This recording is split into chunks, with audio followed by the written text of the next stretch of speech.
Sold for not bearing children, that was the whisper, that was the price. $2. One for the sack, one for the silence.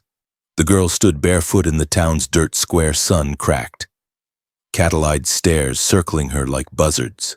Her hands were tied in front of her with old baling twine, above her collarbone. The burlap sack covered her face, pulled tight at the neck like someone sealing off rot. They didn't ask her name, didn't care. She was a thing, an exchange, said to be deaf, said to be cursed. Didn't cry, someone murmured from the crowd. Some called it deaf, others called it defiance. The auctioneer didn't shout like he did for horses or rifles. He just cleared his throat and read from a torn note the father had scrawled in whiskey ink. Girl, 12, maybe 15, can't speak. Don't listen, eats little. There was laughter, not loud, but sharp. Men shook their heads, wives whispered, eyes cast downward like the sack would jump from the girl and curse them too. And there stood the father, boots muddy, mouth trembling from the drink, chin crusted with dry vomit. He didn't meet his daughter's gaze, but then again, she couldn't return it, not through the sack. Come on now. The auctioneer sighed. $2, ain't worth the trouble to feed the damn thing. The silence that followed was cavernous. Then, $1, said a voice near the back. Heads turned. A tall man, dust-covered from travel, leaned against the hitching post. Brown coat, black hat. No one knew his name. Didn't ask. The auctioneer blinked. $1 ain't even the starting bid and wasn't talking to you, the stranger replied. The father swayed. She's yours, then take her. Hell with it. The man didn't smile, didn't move right away, just looked at the girl. She stood, sack covered. Like a ghost too stubborn to disappear, someone tossed the dollar into the dirt. Someone else spit, "Sold," the auctioneer mumbled, already turning away. The man stepped forward. He didn't touch her, not yet, just untied the rope binding her hands. The skin beneath was raw, wrists like bruised apples. She didn't flinch, didn't move, didn't speak. He guided her to his horse, not with a yank, with a pause, letting her decide if she'd follow. She did. The crowd parted like dust, giving way to wind. As they vanished down the dry road, his coat flapped once in the breeze and the sack inside seemed to breathe, not as a memory, but as something unfinished, something that would ask again to be seen. They rode long past sundown. He didn't say a word. She didn't ask for one. The desert didn't need explanation. Somewhere far off, coyotes cried like widows with no graves. She rode behind him, still cloaked in silence, her body swaying with the rhythm of the horse, not resistance, not trust, just motion, just going, as if anywhere else was less of a sentence than staying behind. At a creek bed, he stopped. Let her drink first. She didn't, just stared at the water as if it might tell her a story she remembered. He offered jerky. She didn't eat, still didn't speak. He watched her for a long moment, then nodded once to himself as if deciding she wasn't a ghost after all. They traveled by moonlight. The stars were clean and sharp, the kind of sky that never judged. She finally moved on her own, adjusted the sack around her face, as if tired of the smell, or maybe the darkness inside. She didn't remove it, not yet, but it shifted, and in that slight movement, he saw something stir. Not in her. In him. A flicker of something he'd buried with his wife years ago. Before the ranch went dry. Before the boy died. Before the silences became easier than goodbyes. Hope, no. Not yet. Just the absence of retreat. The girl leaned forward suddenly, gripping his coat not out of fear, but balance. The trail had dipped, but he felt it. The contact. Small, but real. Name's Callum, he said, finally. She didn't reply, didn't need to. Names weren't always spoken. Sometimes they were just survived by morning. They reached the edge of his land. Old fences, wind-battered barn, one horse, two ghosts. He dismounted and offered her a hand. She hesitated. and then slowly placed hers in his. He helped her down like she was made of glass and fire both. She stepped onto the soil of her new sentence, the sack still on, but her fingers, barely, curled around his for just a second longer than she had to. A quiet that was not peace but possibility. The house wasn't much. 2 rooms, 1 roof that groaned in wind, a porch with half a chair and a shovel leaning tired in the corner. He didn't say, "Welcome." She wouldn't have heard it anyway if the town was right. Instead, he tied the horse, motioned gently to the porch. She stood, unmoving, the sack still on.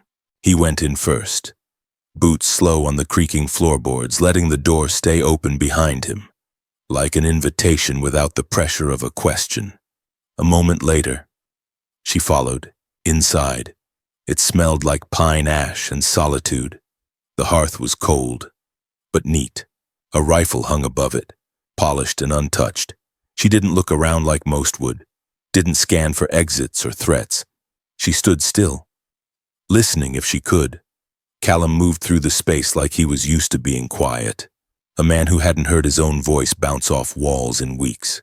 He lit the stove, pumped water, set a kettle down like it was a glass heart. She didn't sit, didn't remove the sack, just stood in the corner, hands loose at her sides, body rigid like she expected a command. He noticed, didn't press, just stirred the stew. Slowly, then he spoke not to her. Exactly. More to the air. "I never was good with people," he said. "But I reckon you noticed." No response. He continued anyway, as if the words might settle the air. "There's the barn. Old cow, she don't bite, sometimes moos at ghosts. Though, don't let it spook you." The kettle began to rattle. He poured the water into a tin cup and slid it across the table toward her. Still no movement. So he reached for a blanket on the chair, walked over, and gently laid it across the back of the one near her. Not on her, near her. Then he stepped back, sat down, picked up the cup he poured for himself, drank, waited. Wind creaked under the doorframe. The stove popped like it remembered something. And then a movement. She reached up and loosened the sack, didn't pull it off, just tilted it enough to feel air on her neck, her cheek, enough to make the moment real. Callum didn't stare, didn't look away either. She lowered the sack just an inch more, then stopped. He nodded, like a man saying that's enough. Enough for now. Outside, the wind blew dust in slow spirals down the path they'd come. He spoke again, voice low. "Used to be someone else here. Wife, son. Both gone now. Long time." He didn't say how, didn't say why, but his eyes flickered toward the shelf where a tiny pair of boots sat gathering dust. She saw it, her head tilted, slightly, but she didn't ask. Callum stood. "Food's there if you want. Bed's yours. Don't worry, I'll take the barn." Still no reply. He opened the back door and walked out into the blue evening, his boots slow and certain on the porch wood. From the window, she watched him. He gathered firewood, not rushed, just steady. Like someone who'd learned long ago that hurrying didn't stop the hurt, it just invited more. He carried it inside, stacking it carefully by the hearth. Then, without a word, he walked past her to the barn. She stood alone in the little house, steam still rising from the untouched cup. The fire crackling now, soft, almost like breath. She wandered, not exploring, just drifting, past the shelf with the boots, past the window, into the bedroom. There was a mirror. She didn't look, but her hand touched its edge. That night, she didn't sleep in the bed. She curled up on the floor, blanket tight, back to the wall, like she'd done before, like that sack had taught her. But something was different. There were no screams here, no fists, no locks on the door, just space. And that strange kind of silence, not the kind that punishes, the kind that listens. In the barn, Callum lay staring at the rafters, not thinking, just being. The way you do when the past won't let you sleep and the future's still deciding. Outside, coyotes cried again, but softer now, less like mourning, more like memory. He laid the towel on the edge of the tin basin like it was lace, not rag, poured water warmed by the stove slow. Careful, like boiling too fast might break something in her. She stood by the wall, still wrapped in the blanket, still with that sack, now hanging loose around her neck, like it wasn't sure whether to stay or fall. Callum didn't look at her when he spoke, just at the basin, warm water, fresh clothes on the bed. "You don't owe me anything." The words hung in the air like dust caught in a sunbeam, barely visible, but impossible to ignore. Then he stepped out, closed the door behind him. No lock, just wood and wind. She stayed still for a long time, staring at the basin like it might be a trick. Then slowly, like learning to walk again, she approached. The steam kissed her skin. She dipped her fingers first, wincing slightly. Not from the heat, from the memory. Undressed without removing the sack entirely, slipped one shoulder free, then the other, lowered herself into the water as if expecting it to bite. It didn't. It held her, warm, still, like something had missed her. The dirt ran off in cloudy swirls, faded bruises showed beneath, old scars, thin, some deep, one across her thigh like a whip line. She didn't flinch, didn't study them, just scrubbed, quietly, almost reverently. And then, a sound. She froze. Not a voice, not a knock, just the wind brushing across the roof, but her shoulders tightened. The sack fell into the water. Her hand darted for it, panic flickering, but it was soaked now. Useless. She let it sink. Let it go. In its place, steam rose like smoke from something finally burned. When she emerged, wrapped in the blanket, her hair dripping like wild vines, Callum was chopping wood. She stood in the doorway and watched. The swing of the axe, the steady rhythm, not violent, not angry, just necessary. He looked up, saw her sack gone, eyes open, expression unreadable. He didn't smile, didn't frown, just nodded once, and returned to splitting logs. She walked barefoot through the dust to the porch, sat on the top step, arms wrapped around her knees. No words, but her presence said what her mouth never did: "I'm not hiding." Inside the house, time passed without force. She moved through the rooms like someone mapping unfamiliar territory. Her fingers trailed across windowsills, paused at the photo of a woman with dark eyes and a small boy with crooked teeth. She didn't ask, didn't need to. Each room whispered its own story. In the kitchen, she peeled potatoes, not because she was told, because she wanted to. Callum returned from the barn to the scent of stew warming and bread toasting over the flame. He didn't ask who lit the fire. He just sat and ate, together, in silence. Not awkward, not forced, just steady. Later that night, the rain came, hard, sudden, the kind that soaks through the roof if you're not careful. Callum stood on the porch, checking gutters, adjusting the barrels to catch what they could. She watched from the window. Then, quietly, stepped outside, offered him the second lantern. He took it, nodded. They worked together, patching, shifting, holding tarp against the wind. Not once did he shout, not once did he rush her. When it was done, they stood under the awning, breath steaming. Her lips moved, just a flicker. No sound came out. He didn't react, just looked at her, steady. Let her speak the silence. She tried again, voice cracked, barely a breath. The word fell like a broken branch, unfinished. She shook her head, looked down, but he answered, quietly. "You don't have to." They stood like that for a long time, lantern between them, rain tapping like a memory in that moment. Something fragile passed from one to the other. Not ownership, not rescue, just humanity. It began with the sound of brushing soft strokes on wood, not voice. She found the box of paints behind the stove, dried tubes, half squeezed, a brush with missing bristles, and a carving, rough, childlike, bird-shaped. Its wings were uneven. One side drooped like it forgot how to fly. But it was painted sky blue and blood orange, faded now, but still holding, still trying. She picked it up with trembling hands, traced the lines, the clumsy gouges, felt something she didn't have words for. Even if she'd had a voice, that night, she didn't sleep. She sat by the cold hearth, bird in her lap, brush in hand, no new wood in the stove, no fire to warm her. But her fingers worked anyway, coating the chipped wing with yellow, the color of wheat, of hope, maybe.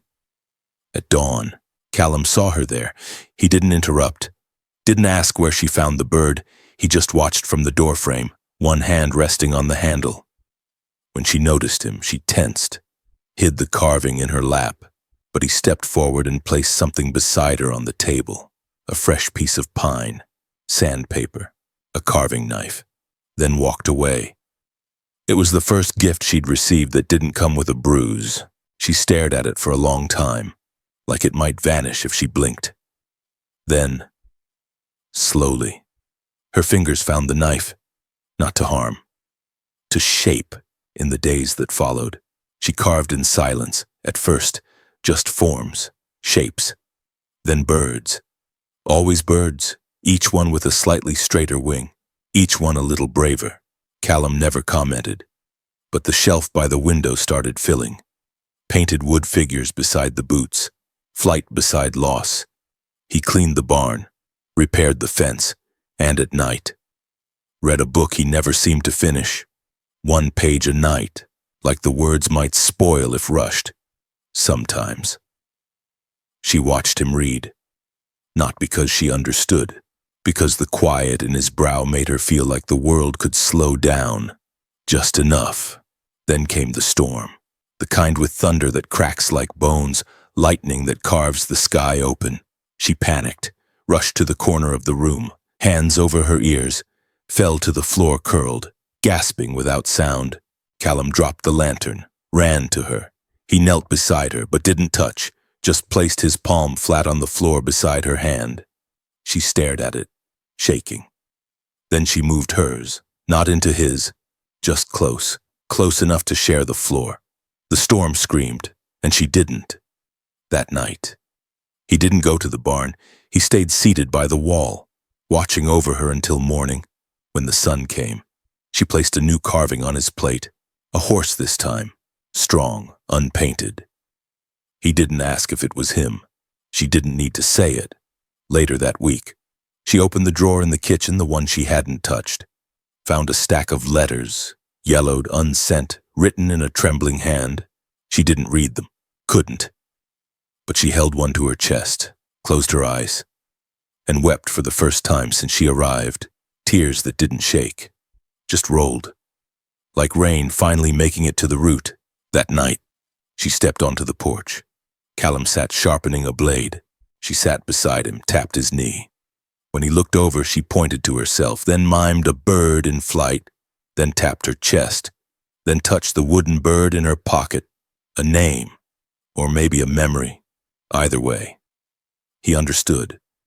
He nodded once. Soft. "You fly how you need," he said. "I'll keep the sky open." Love didn't come like thunder. It came like light spilling slowly through a cracked door, silent, curious, soft. She never knocked, just stood near him on the porch each night, eyes turned to the moon like it might give her answers without sound. He carved. She painted, not speaking, not signing. But they spoke in motion, the way her brush paused at the edge of a wing, the way he waited for her to finish before trimming the next piece of pine. One evening, she found a mirror nailed to the barn wall, its surface fogged with dust, silver peeling at the edges. She looked into it. Long and strange, not because she admired what she saw, but because it startled her to see someone who wasn't afraid. Her face no longer shadowed by the sack. Her scars still there, but no longer the loudest thing about her. Callum passed behind her, carrying grain. Their eyes met in the reflection. He paused, lowered the bag. She didn't turn, just held his gaze through the glass.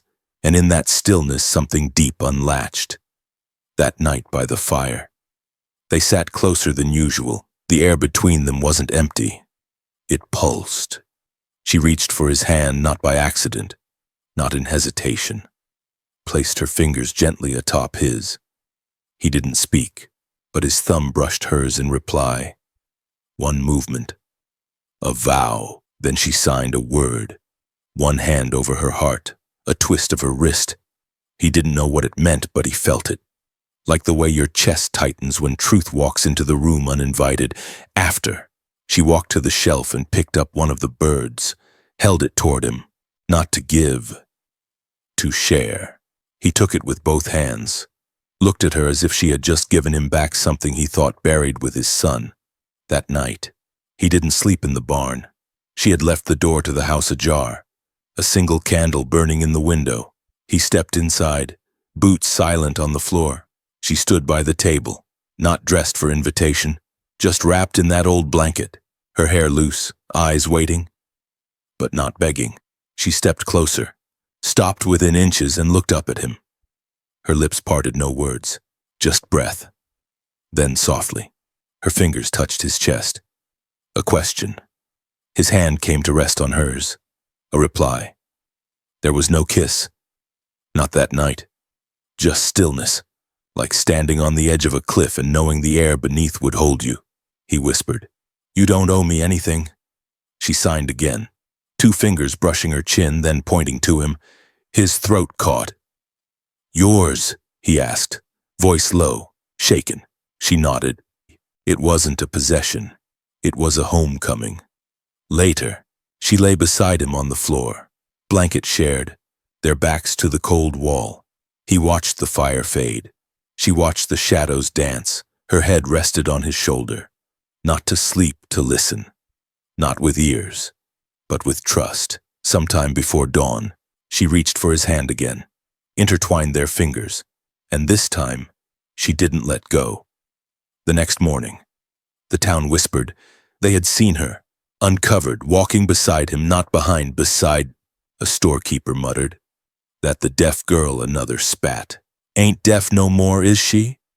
Or just pretending? Callum didn't answer. Didn't need to. He bought nails, flour, paint. She picked the color, a soft green, for the shutters. A girl once hidden in burlap now chose how sunlight entered her house. That night, when the shutters were hung, she painted a tiny bird above the door. Blue wings, yellow belly, eyes wide. He watched her from the porch step, coffee in hand. "You ever think?" he began, then stopped. She turned. "What if you'd never come here?" he said. She tilted her head, signed two words, then, softly, barely more than breath, whispered, "I was never gone." He stood, approached, placed a hand to her cheek. She leaned into it, eyes closed, and for the first time, their foreheads touched. Not a kiss, but closer. A love without permission. Because none was needed. The horse gave out 2 miles from town, but the rider didn't. He walked the rest of the way, staggering like the bottle still clung to his blood. The drunk father, the one who sold her, the one who named her useless, now limping back, dragging hell behind him. Callum saw him, first silhouette rising through the heat haze trail. Hat low, shirt open, gun visible at the hip. Like a promise, the girl stood behind the porch railing, painting the final feather on a bird. She paused, stared. The brush slipped. Callum reached for the rifle, not in panic, but readiness. 6 bullets, all loaded. He'd checked twice that morning, not knowing why. The man was closer now, sweat soaking through sunburned skin, eyes wild, red-veined, his mouth curled into a sneer before he even reached the gate. "Thought I'd find her here," he spat, voice sharp as cracked glass. "Town said you bought my blood." Callum didn't answer, didn't blink. The girl stepped out from behind the post. Her fingers trembled, but she stood straight. No sack, no chains, only color on her cheeks and a brush still stained with life. The father stared at her. And for a flicker, just a flicker, his face faltered, then twisted. You still broken, he barked. You still deaf, still dumb. She didn't respond. Instead, she lifted her hands and signed. One motion, two. Slow, precise. Callum didn't know the words, but he knew the meaning. Not yours. The man's laugh was bitter. He reached for his belt. Callum raised the rifle, voice low, measured. You don't want to finish that thought. The air went still. Birdsong stopped. Even the wind seemed to wait. The man sneered. She's mine by blood and law. You think you can take her like some damn stray? Callum didn't flinch. She's not yours. He said, not now, not ever again. The gun came halfway out. Callum fired. Not to kill, not yet. The bullet hit the dirt by the man's feet, kicked up dust. A warning. The girl didn't move, didn't scream, just watched, jaw clenched, eyes full. She ain't worth it. The man growled. Not even worth the price I got. Callum stepped forward, gun still raised. I paid for silence. He said, but I got a voice. The man blinked. What the hell does that mean? Callum nodded toward her. She speaks now. Maybe not with sound, but she speaks. The drunk's face darkened. He drew fast, too fast. The second shot rang like thunder. Callum's aim was true. The bullet struck the man in the shoulder, spinning him back. He hit the ground. Groaning, Callum approached slowly, kicked the gun away. Next time, he said, I won't aim to miss lungs. The man spat blood. Filthy whore, ungrateful little witch. The girl stepped forward, kneeled beside him, and with steady hands she reached into her pocket, pulled out a bird, the first one she ever carved, cracked, lopsided, the wings still drooping. She placed it on his chest, not as a gift, as a burial. Then she stood and walked away, didn't look back. Callum turned to the townsfolk gathering at the edge of the road, curious, judging, silent. Someone get him off my land. He said. No one moved. Then, finally, the sheriff stepped forward, didn't speak, just nodded. The father was taken, not in chains, but in shame. That night, Callum sat on the porch, gun on the table beside him, unloaded. She joined him, bird in hand. Not the broken one. A new one, painted white, feathered with soft gray. She placed it on his lap, then signed safe. He didn't speak, just looked at her hands, at the sky. Then whispered, always. She smiled, for the first time. Not wide, not bright, but full. Like a sunrise over scorched land. Small, but inevitable. The courthouse smelled of old paper and tobacco. High ceilings, cracked floor tiles. A place meant to echo voices louder than hers ever was. She sat at the front, hands folded in her lap. No sack, no father, no one holding her down. Just Callum beside her, boots clean, hat in hand, eyes steady. The judge was old, his voice not. They say she doesn't speak, he said, eyeing her. Can't understand, can't respond, that right. No one answered until she stood. No tremble, no rush, just breath, a deep one. Callum rose slightly, unsure. She gestured him down, a gentle flick of her wrist, then faced the judge and began to sign. Her hands moved with grace, not just muscle. Each motion a memory, each shape a scar retold without apology. She spoke of the sack, the silence, the bruises no one asked about, the house that didn't lock its doors, the man who taught her that stillness could be sacred, not scary. The translator beside the judge began to weep, softly. But it wasn't enough. Not yet. Because something in her eyes said, I am not done. She looked to Callum. He met her gaze, nodded once, and for the first time. She opened her mouth, not wide, not sure, but enough. One syllable. Home. The word broke like ice over spring water, cracked, soft, but real. The courtroom held its breath. The judge leaned forward. What did you say, child? She looked him in the eye. Steadier now. Home. She said again, clearer. Callum exhaled, not from relief, from awe. The judge rubbed his jaw, nodded. Seems to me, he said. That's all the testimony I need. He banged the gavel once. Case dismissed, custody granted. Story changed. Outside, the town didn't know what to say. Some watched from windows. Some whispered. But no one dared approach. Not after what they heard. Not after what she proved. She and Callum walked down the courthouse steps together. Not hand in hand, but side by side. At the general store. The clerk offered her a piece of candy. She took it. No thanks. No smile. But she peeled the wrapper slowly.